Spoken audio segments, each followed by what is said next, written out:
మేషరాశి వ్యవహారాలు చక్కబడతాయి. ఆర్థిక పరంగా కొంత సంతోషాన్ని కలిగించే విషయాలను వింటారు. మీ యొక్క ప్రయత్నాలు మీకు సంతోషాన్ని కలగజేస్తాయి.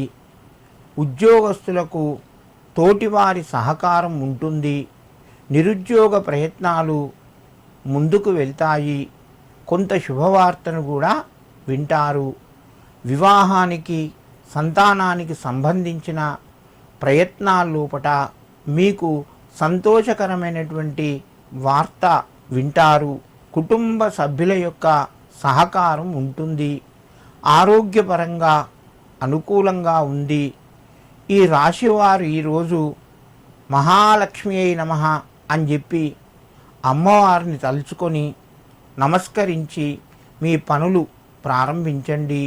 మీకు మరింత శుభయోగం కలుగుతూ ఉంటుంది.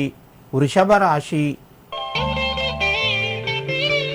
ఈ రాశి వారికి ఆర్థికంగా ఈరోజు కొంత అనుకూలంగా ఉన్నా కూడా ఖర్చులు కూడా పెరిగే అవకాశం ఉన్నది.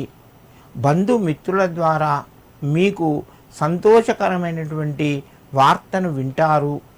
ఉద్యోగస్తులకు పై అధికారుల యొక్క ప్రోత్సాహము ఎక్కువగా ఉంటుంది.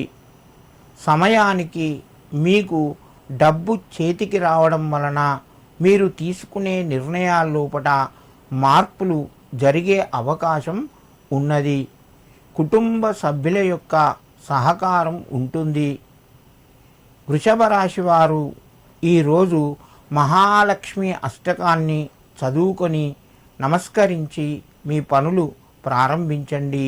మీకు మరింత శుభయోగం కలుగుతూ ఉంటుంది. మిథున రాశి ఈ రాశి వారికి కొంత అనుకూలిస్తుంది. ప్రయత్నాలు మెల్లగా ముందుకు వెళ్తాయి. మధ్యవర్తిత్వానికి ఈరోజు అసలే వెళ్ళొద్దు. మీ యొక్క గౌరవానికి భంగం కలిగే అవకాశాలు ఎక్కువగా ఉన్నాయి. వ్యాపార రంగం లోపట కొంత రాణిస్తారు. ఉద్యోగస్తులకు తోటివారితోని కొంత ఒత్తిడి పెరిగే అవకాశం ఉన్నది. ఆరోగ్యపరంగా అనుకూలిస్తూ ఉంటుంది. కుటుంబ సభ్యుల మధ్యన మధ్యమ స్థాయి సహకారము ఉంటాయి. మిథున రాశి వారు ఈరోజు లక్ష్మీదేవికి 5 తులసి దళాలు సమర్పించి మీ యొక్క పనులు ప్రారంభించండి. మీకు మరింత శుభయోగం కలుగుతూ ఉంటుంది.